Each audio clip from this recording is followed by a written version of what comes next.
Bueno, buenos días. En primer lugar, mi agradecimiento a los organizadores de este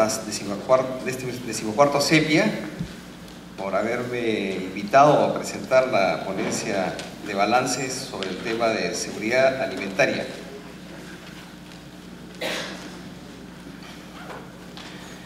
Bueno, este tema de seguridad alimentaria, que es el tema,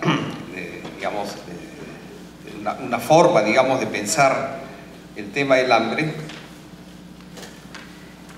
comienza a surgir, sobre todo a partir del siglo XX. Antes, obviamente, ha habido hambrunas. Las hambrunas son tan antiguas como la historia del hombre, pero recién, en los tiempos modernos, las hambrunas fueron concebidas y comprendidas como procesos que tenían causas que no eran solamente naturales, sino que también se desprendían de decisiones y de situaciones económicas y políticas determinadas. En esta exposición ubico la evolución del concepto de seguridad alimentaria en tres momentos: antes de la década del 70, luego entre el 70 y la década del 90 aproximadamente, y en lo que va del milenio.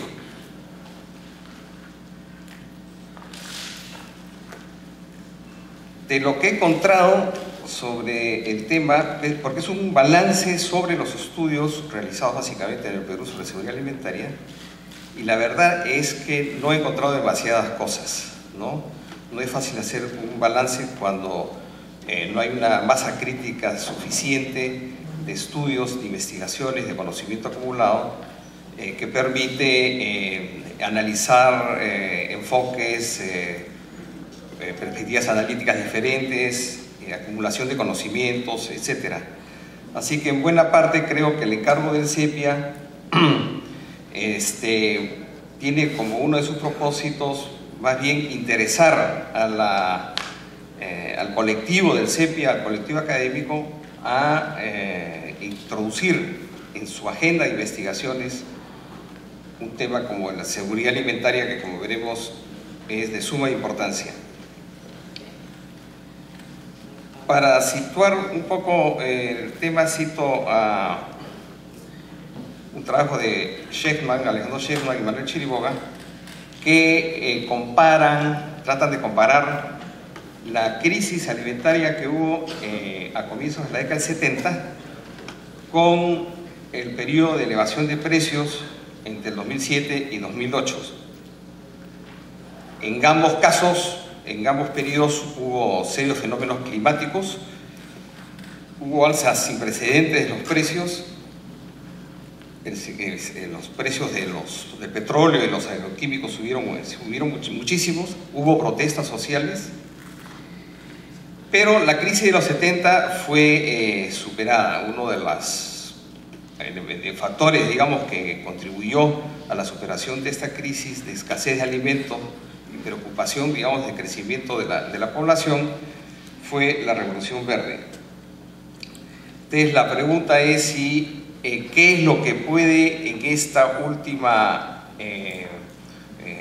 periodo de alza de precios, en donde se comienza a instalar una inseguridad sobre cuáles son las perspectivas futuras de la seguridad alimentaria,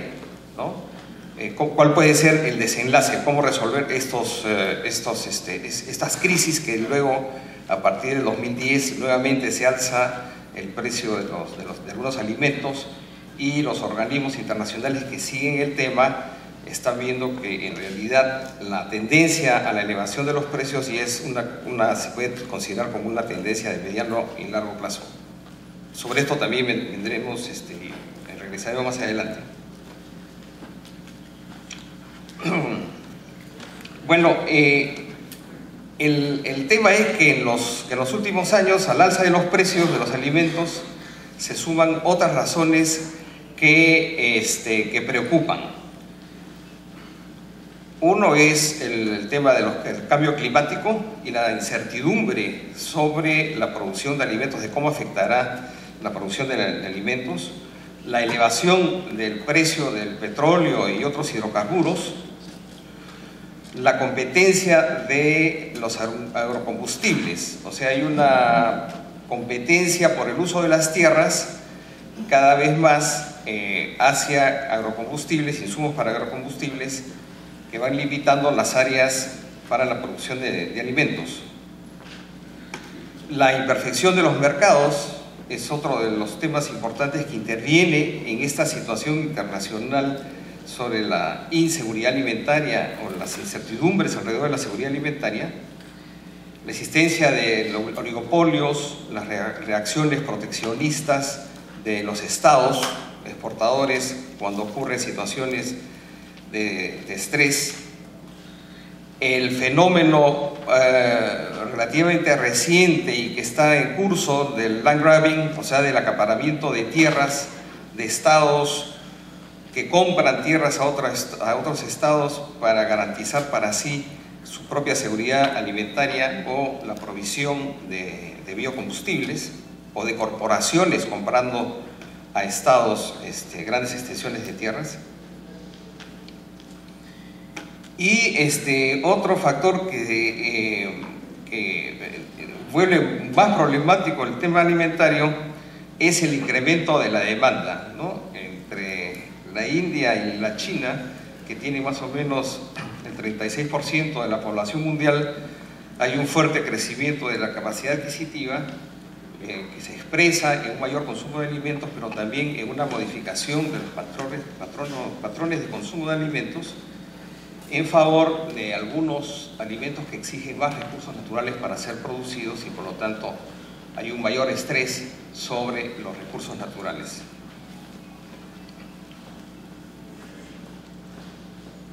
Entonces, viendo las cosas en perspectiva, en el largo plazo, pareciera que la manera en que habitualmente se han hecho las cosas alrededor del negocio alimentario y la provisión de alimentos ya no va en el futuro, o sea, esa situación no es ya sostenible. ¿Cómo se hará para abastecer de alimentos hacia el 2050, en el que se calcula habrá 9.400 millones de personas? ¿Cómo se hará para alimentar a estas 9.400 millones de personas? Y además a los 1.000 millones de personas que hoy día en el mundo están subalimentadas. Entonces son grandes desafíos que estima la FAO van a requerir por lo menos el incremento del 70% de la producción de alimentos entre hoy y el 2050.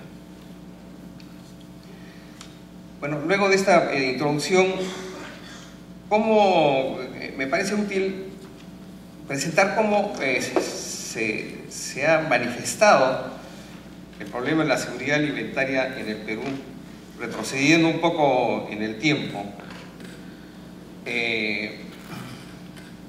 Siglo XX, comienzo del siglo XX, fines del siglo XIX, comienzo del siglo XX, Basadre afirma que había un gran problema de seguridad alimentaria en el país, tanto por el lado de la producción como por la falta, digamos, de capacidad adquisitiva de las poblaciones, y que se acompañaba los déficits de la producción por un incremento importante de las importaciones. Y nos informa que en los años previos a la reforma agraria de 1969 había entre el 47 y el 66, pocos años antes de la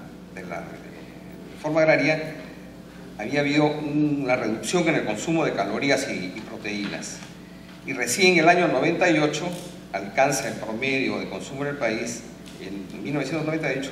se alcanza el nivel mínimo de calorías estándar internacionalmente consideradas de 2.400 calorías, ¿no? O sea, el país, digamos, en historia reciente ha sido caracterizado por un problema alimentario. Y la CEPAL, juntando información desde el año 1941, nos informa que entre 1941 y el 2005 murieron cerca de casi 1,5 millones de niños menores de 5 años por problemas asociados a la desnutrición. A esto podemos agregarle los datos del INEI, etcétera, que han sido bastante difundidos, sobre el alto porcentaje de niños menores de 5 años que están desnutridos, sobre los problemas de anemia, sobre el hecho de que las áreas rurales en el país, digamos, la incidencia de estos problemas es mayor que en las áreas urbanas, y particularmente en algunos departamentos la situación es realmente dramática.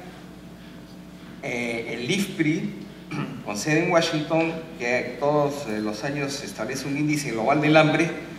ubica al Perú en el puesto 52 de 130 países que no incluyen a los más desarrollados, como más altos índices de hambre, y considera además que el Perú está en una situación muy frágil por características, digamos, impactos que puede tener el cambio climático, etcétera, ¿no? Todo esto para decir que el tema de la alimentación y la seguridad alimentaria en el Perú merece la consideración y la atención mucho mayor de la que ha tenido actualmente.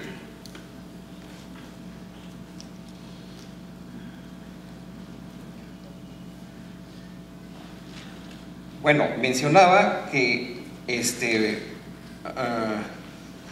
una de las preocupaciones que en el siglo XX ya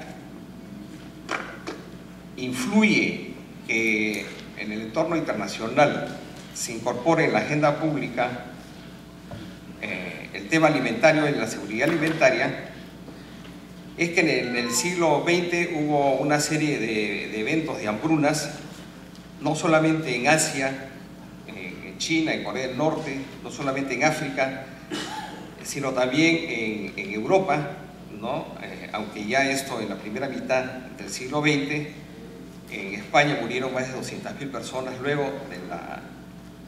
de la guerra civil, no como consecuencia directa de la guerra civil, no por la guerra misma, sino por el problema del desorden de gestión y administración que vino después. En Holanda murieron 30.000 personas de hambre durante la ocupación nazi. Y en el siglo XXI, el mundo, con todos los adelantos, ventajas, etcétera, vemos sobre todo en el caso de África situaciones de hambruna casi inminente. En el 2008, casi más de 3 millones de somalíes. Hoy día mismo, en el 2011, se calcula que 4 millones de somalíes están en una situación grave de hambruna, así como en otros países del África, ¿no? La institucionalización de este debate sobre la seguridad alimentaria en el mundo comienza tempranamente en el siglo XX con un visionario norteamericano, David Lubin, un agricultor fracasado, que sin embargo es de los primeros que concibe que el problema alimenticio y el problema de la agricultura está concatenado, está articulado internacionalmente, y promueve la creación de un Instituto Internacional de Agricultura, que es el primero que internacionaliza el tema de la alimentación y de la agricultura. Años después, en plena guerra, Franklin Delano Roosevelt, hace una reunión en los Estados Unidos para contemplar el tema de la alimentación. Más adelante, el año 48, en la Declaración Universal de Derechos Humanos se reconoce el derecho a la alimentación, pero quisiera mencionar dos personas que tuvieron una muy fuerte influencia en consolidar el tema de la seguridad alimentaria y del hambre en el mundo, uno de ellos y el otro en el Perú. En el mundo fue un brasilero, Josué de Castro, que en la década del 40 y comienzos del 50 escribió dos libros, ¿no? Uno, Geografía del hambre, y el otro, Geopolítica del hambre. Están agotados, pero el de Geografía del hambre uno lo puede encontrar en internet pirateado. Lo interesante es que en estos libros José de Castro considera que el hambre fuese considerado como un problema con orígenes sociales y económicos y no una fatalidad causada por la naturaleza. Y en el libro Geopolítica del Hambre hace un recorrido, tanto temporal como territorial, por los diferentes continentes, mostrando qué es lo que había ocurrido con el tema alimentario y sobre todo aportando una visión muy de, podríamos llamar, de economía política sobre el tema del problema de la alimentación en el mundo. Y escribió que en realidad el tema es un tema de modelos de desarrollo, el que exista una hambrunas en el mundo, que existen hambrunas en el mundo, en realidad dice, está referido a un subdesarrollo, que el subdesarrollo no es la ausencia de desarrollo, sino la consecuencia de un modelo universal de desarrollo equivocado. El subdesarrollo es el producto de una mala utilización de los recursos naturales y humanos. Y solo a través de una estrategia global de desarrollo capaz de movilizar a todos los factores de producción en favor de la colectividad, podremos eliminar, dice, el subdesarrollo y el hambre de la faz de la tierra. José de Castro luego cumplió un papel muy importante en la FAO, en la consolidación de la FAO recién formada y en introducir el tema del hambre y un concepto, de mirar el tema del hambre como un concepto que finalmente dependía de decisiones políticas. En el Perú, un émulo de José de Castro fue Carlos Malpica, muchos recordarán el nombre. Carlos Malpica escribió a finales de los 60 un libro que se llama La Crónica del Hambre en el Perú.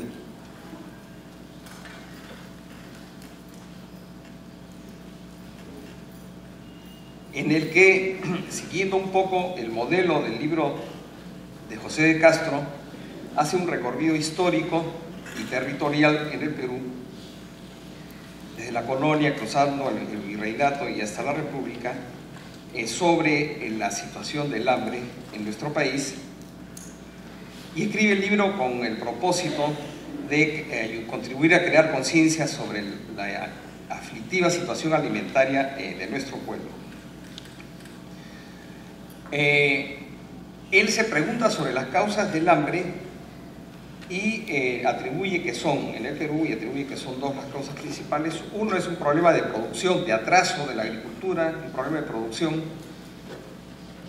y de problema de relación hombre-tierra, o sea, muy poca tierra por poblador, agravado por el tema de la concentración de la propiedad. Y lo segundo, por un problema de distribución, ¿no? Él subraya, los que reciben menos son los obreros, los pequeños comerciantes, los pongos, los yanaconas y los minifundistas, como aquellos sectores que son los que sufren realmente una situación de inseguridad alimentaria, y por consiguiente, respuesta a este problema de inseguridad en el país debía resolverse por los dos lados: reforma agraria, distribución de las tierras, aumento de la producción, y por otro lado, por una más justa repartición de la renta nacional. Y también introduce otros temas de reflexión, como la necesidad de la educación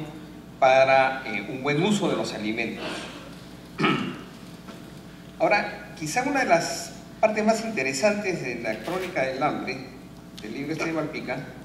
es que él le dedica un capítulo a un pasaje poco conocido en el país, sobre una hambruna que hubo en los años, en la segunda mitad de la década de 1950, cuando hubo una sequía prolongada de 2 o 3 años en el departamento de Puno, y que realmente produjo una muy grave situación alimentaria, que obligó a migraciones, etc. Hubo víctimas en esta hambruna, y en fin, en el relato que hace sobre este gran drama, hay un punto que me parece que es muy importante porque creo que en el horizonte, a mediano plazo en el Perú pueden ocurrir cosas similares. Es decir, digamos, cuando en el Perú se habla sobre seguridad alimentaria, ni por asomo nos imaginamos nosotros que debemos incluir entre nuestras preocupaciones el tema de las hambrunas, ¿no? Pero hambrunas ha habido en el Perú y sobre todo las incertidumbres que introduce la inseguridad alimentaria, el cambio climático puede generar situaciones de muy grandes sequías, de sequías prolongadas o de inundaciones, es decir, de desastres naturales que creen en determinados lugares y territorios graves problemas de seguridad alimentaria, ¿no? Cuando Malpica revisa, cuando hubo donaciones, ¿no?, para tratar de llevar alimentos en las zonas afectadas por la sequía, Malpica menciona como 3 razones por las cuales estas donaciones no alcanzaron los objetivos para los cuales habían sido dados, ¿no? El primero es una falta de infraestructura de transporte, o sea, no habían los caminos y las carreteras suficientes para llevar los alimentos ahí donde se necesitaban. En segundo lugar, no había los almacenes necesarios, no había dónde depositar la comida donada. Y en tercer lugar, la corrupción, es decir, parte de esta comida que llegaba era vendida por comerciantes puneños y bolivianos, ¿no? Claro, después de esto se formó una comisión investigadora en la Cámara de Diputados que todavía no ha dado su informe, ¿no? Pero digo, estos problemas de infraestructura, digamos, lo que hoy día se llama en términos generales gestión del riesgo, ¿no? Deberíamos incorporarla nosotros como una de las preocupaciones cuando digamos, hablemos, investiguemos sobre el tema de la seguridad alimentaria. Voy a saltarme unas cosas, pero hay cosas muy interesantes, muy interesantes, digamos, para incluso la discusión política hoy día, de cómo en diferentes periodos de la historia del siglo XX, durante el primer gobierno de Manuel Prado, que coincide más o menos con la Segunda Guerra Mundial, el gobierno de José Luis Bustamante Rivero, hubo una muy fuerte intervención por parte del Estado para tratar de garantizar la provisión, el aprovisionamiento de alimentos al Perú, incluso estableciendo, digamos, límites para áreas obligatorias para la producción de alimentos para el consumo interno. Intervención en la determinación de los precios, en la compra por el Banco Agrario de alimentos para luego ser distribuidos, etc. Entonces hay durante varios gobiernos, y también lo hubo mucho durante el gobierno del gobierno militar, mucha intervención del Estado en intervenciones que podríamos llamar universales, o sea que no eran focalizadas, sino intervenciones universales para tratar de mejorar, digamos, la provisión de alimentos y acceso de alimentos, ¿no? Varios de estos estudios, varias de estas políticas fueron estudiadas por Manuel Lajo en el año 83. Él analiza cuál fue la política alimentaria del gobierno militar, su fuerte intervención en la comercialización, determinación de los precios, etc. Y concluye que al final de cuentas todas estas políticas produjeron al final de rebote efectos contrarios a los que se daron y los mecanismos de subsidios promovieron mucho más las importaciones, modificaron los patrones de consumo de alimentos para incorporar más alimentos procesados agroindustrialmente, etc. Entonces, esta desintervención universalista, digamos, para enfrentar el tema alimentario, terminó fortaleciendo aquellas, digamos, instituciones y aquellas empresas, oligopolios, le llama el Lajo, que al final de cuentas, él mismo, Lajo, considera que están en la base del problema alimentario del país.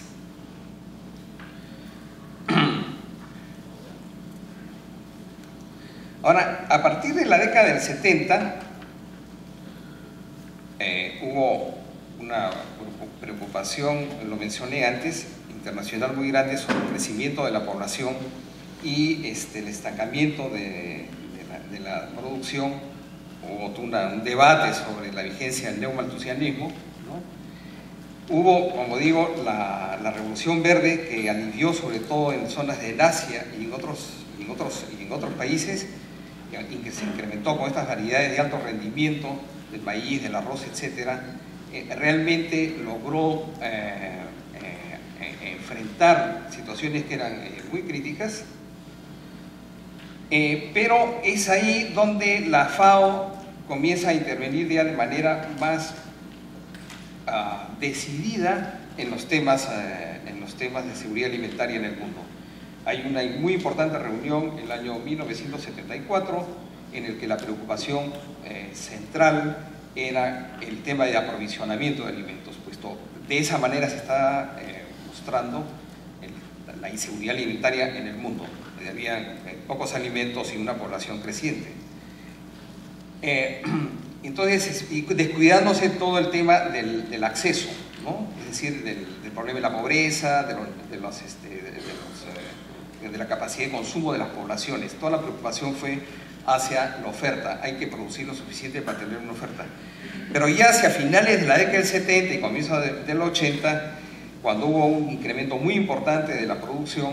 entonces los temas de demanda, de acceso a la alimentación, comenzaron a ocupar el interés de estos organismos internacionales como un elemento fundamental para la seguridad alimentaria. En esos años también Amartya Sen escribe su importante libro Pobreza y hambrunas, un ensayo sobre el derecho y la privación, en la que digamos, desbarata el argumento de que las hambrunas son producidas básicamente por escasez de la producción de alimentos, y más bien las refiere a que estas son producidas por problemas de acceso, por problemas de poblaciones que pierden, digamos, el derecho a arribar a esos, digamos, acceder a esos alimentos. Y en los casos que analiza, algunos en el caso de Bangladesh, el caso de Etiopía, etcétera, él constata cómo incluso había superávit de producción de cereales en algunas regiones, cuando simultáneamente había problemas de acceso por eso, y había, digamos, muchas víctimas por hambrunas, no simplemente porque no podían acceder a esto. En el África, también a comienzos de los 80, que hubo varias hambrunas, se constató un hecho que aparentemente es, digamos, paradójico, es que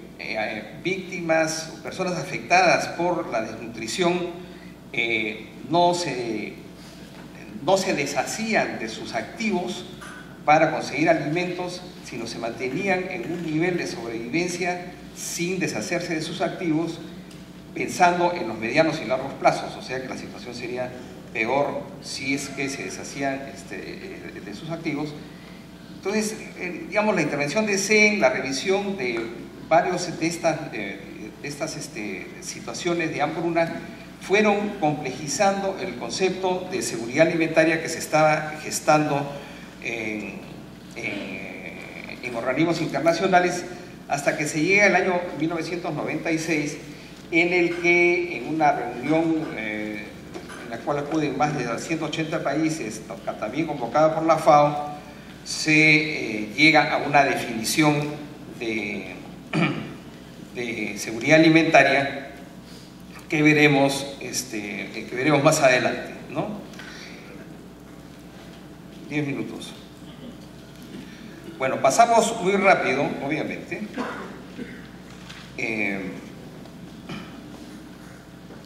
Y la definición que finalmente se adopta en el año 96 sobre seguridad alimentaria, digo que es importante este asunto de definiciones, porque luego van a ser incorporadas por los gobiernos. Esta definición de seguridad alimentaria es incorporada por los gobiernos para, a partir de ella, los gobiernos definir sus propias políticas alimentarias, ¿no? Entonces, existe seguridad alimentaria cuando todas las personas tienen en todo momento acceso físico y económico a suficientes alimentos inocuos y nutritivos para satisfacer sus necesidades alimenticias y sus preferencias en cuanto a los alimentos, a fin de llevar una vida activa y sana. Entonces, lo importante en esta definición es que incorpora lo que es disponibilidad, o sea, que haya los alimentos suficientes, acceso, no basta que haya alimentos suficientes,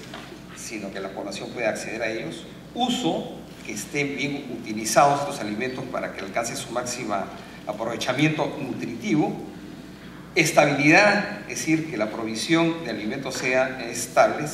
y la institucionalidad necesaria para que todo esto funcione. Precisamente en el mismo año en que ocurre esta definición, Vía Campesina, que es una organización internacional de campesinos, propone una definición alternativa, que es la de soberanía alimentaria, al considerar que la manera en que estaba ocurriendo el proceso de globalización, los estados iban perdiendo autonomía respecto de las decisiones que podían tomar para asegurar la seguridad alimentaria de sus propios países. Y mientras que la preocupación principal de la FAO se centraba en la disponibilidad de alimentos, la soberanía alimentaria, esta definición alternativa, incide también en la importancia del modo de producción de los alimentos y su origen. Es decir, reclama soberanía de los estados por sobre los acuerdos internacionales comerciales, por ejemplo, soberanía de los estados para definir sus propias políticas alimentarias, pero además en su propuesta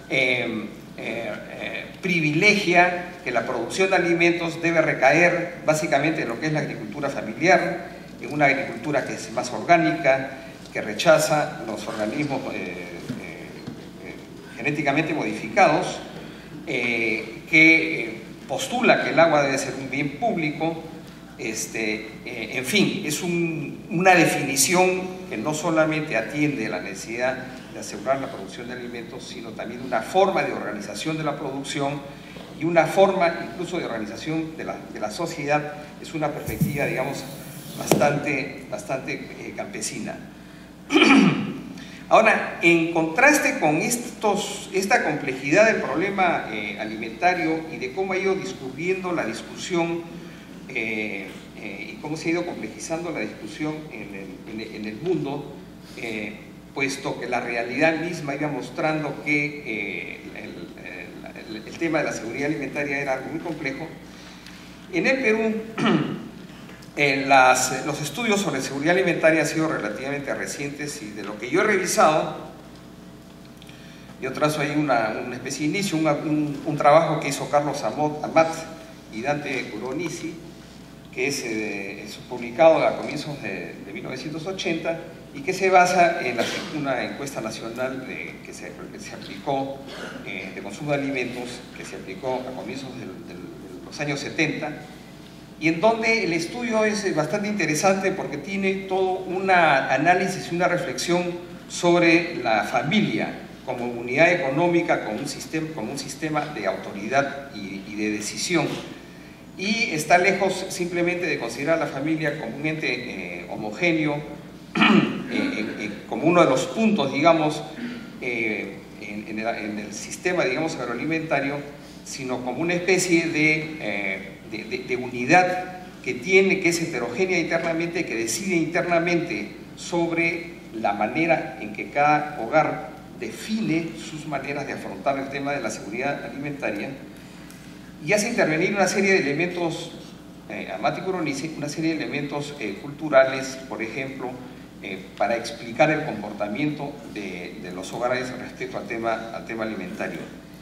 Y en el estudio, es uno de los primeros estudios también que mide la importancia del autoconsumo en la seguridad alimentaria de las familias.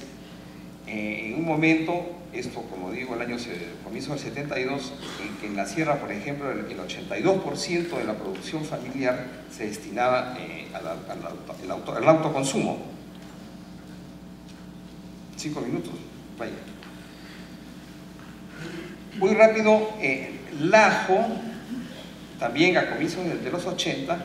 y acá voy a hacer una cosa muy rápida, para abreviar. Digamos, Malpica, Lajo y muy pocos otros analizan el tema alimentario y de la seguridad alimentaria un poco como sistemas y de una perspectiva más de economía política, en donde en la seguridad alimentaria, el análisis de la seguridad alimentaria está vinculada a hechos que tienen que ver con el poder, que tiene que ver con oligopolios, con oligopsonios, con intervenciones del Estado, etcétera, ¿no? Muchas de las investigaciones que vienen después, sobre todo a partir de la década del 90 y del 2000, refleja el cambio de orientaciones que hicieron los gobiernos respecto al tema alimentario. Hasta más o menos el gobierno militar, las políticas respecto al tema alimentario que se definieron se hicieron sobre la base de lo que he llamado estas intervenciones universalistas. El problema de aranceles, problema de subsidios, etcétera, que no discriminaban, sino que consideraban al consumidor en su conjunto. Varios estudios mostraron que este sistema de subsidios no discriminados, sino orientados para el conjunto, al final de cuentas lo que hacían era favorecer a los sectores de ingresos más altos, que son los que podían captar mejor todos estos subsidios. A finales de los 80, ya con Morales Bermúdez, pero también siguiendo una corriente internacional, ¿no? Los programas alimentarios, o sea, la seguridad alimentaria va siendo enfrentada de otra manera, ya no como intervenciones universalistas, sino como intervenciones focalizadas, en la cual el Estado ya no cumple el Estado central ya no toma todas las decisiones de forma centralizadas, sino que estas intervenciones focalizadas a las personas que están básicamente afectadas por inseguridad alimentaria, ¿no es cierto?, sobre la base también de decisiones descentralizadas y sobre la base de toda una ingeniería social, eso se va considerando como la manera adecuada de enfrentar el problema alimentario. Entonces, varios de los estudios que se hicieron en la década, sobre todo en la década del 2000, están referidos a ese tipo de intervenciones, a evaluar cuál fue la eficiencia, cuál fue la eficacia. En general son muy críticos de estos programas, en el sentido de que por diversas razones, descoordinación, digamos, imprecisión en los objetivos, etcétera, no logran los objetivos propuestos, ¿no? En algunos de estos trabajos que evalúan estos proyectos, casi todos son muy críticos sobre los resultados. En algunos de estos trabajos, sin embargo, hay cosas muy interesantes, porque en lugar de analizar cuáles han sido los impactos de estos programas, lo que analizan es cómo es que se toman las decisiones para hacer estos programas, y entran a hacer un análisis de las burocracias y cómo funciona el Estado, y tratan de dar explicaciones de por qué estos programas están descoordinados. Entonces no están descoordinados simplemente por un problema de planificación, etcétera, sino por una serie de presiones y de influencias que se ejercen al interior del Estado y en la relación del Estado con sectores de la sociedad, ¿no? Entonces, sobre esto hace que las dificultades de que se definan y se cumplan los objetivos puestos en el papel están muy interferidos por todas estas relaciones de interés y de competencia que existen al interior mismo del sector público.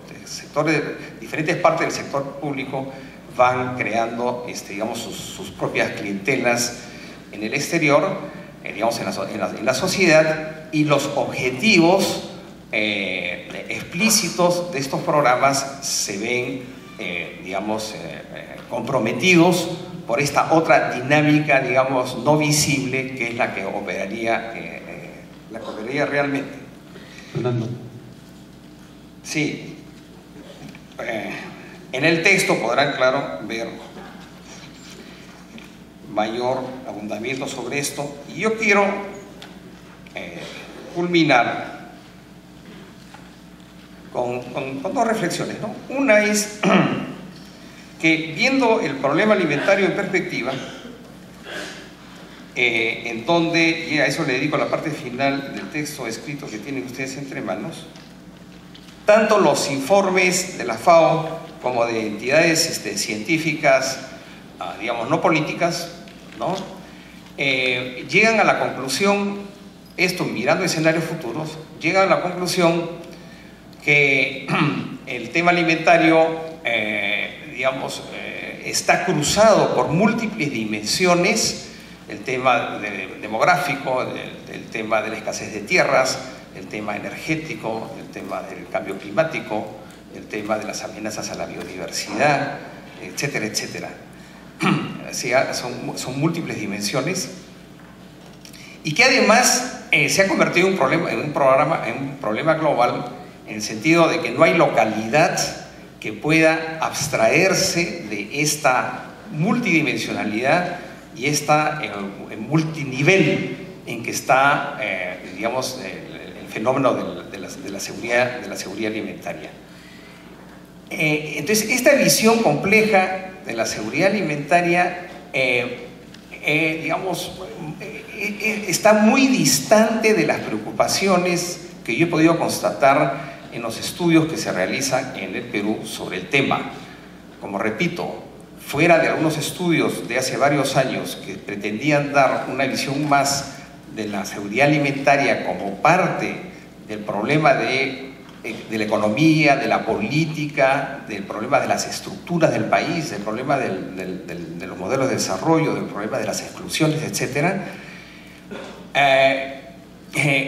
Lo más reciente está más vinculado a preocupaciones, diría yo, más de ingeniería social, ¿no? En el cual no se pregunta sobre cuáles son las causas de los problemas de la inseguridad alimentaria de sectores de la población, sino los esfuerzos están orientados a cómo llegar de la manera más precisa a los que están afectados por inseguridad alimentaria, cómo llegar a ellos, con qué medidas, cómo ser más eficientes, cómo ser más efectivos en eso. Y no hay realmente un debate sobre seguridad alimentaria en toda su complejidad, que se muestra cada vez más urgente por lo que espero haber transmitido, porque en el escenario futuro, en la seguridad alimentaria en toda su complejidad, que incluye los diferentes elementos de producción, de consumo, de uso, todo el problema que tiene que ver con recursos, etcétera, es así como hay que afrontar este tema. La academia debiera, por lo tanto, asumir el tema de la seguridad alimentaria como un tema complejo, ¿no? Y existen múltiples entradas digamos, y oportunidades multidisciplinarias para seguir con estudios sobre el tema de la seguridad alimentaria, y es necesario superar, aunque por lo importante que hayan sido, es necesario superar lo que han sido en los últimos años estudios mucho más precisos, muy centrados en intervenciones muy específicas para aliviar, digamos, problemas puntuales que al final de cuentas, digamos, no terminan dando cuenta y no terminan, digamos, estar en proporción con las necesidades de estudios más ambiciosos y de comprensión, digamos, más completa de fenómeno tan urgente como complejo. Muchas gracias.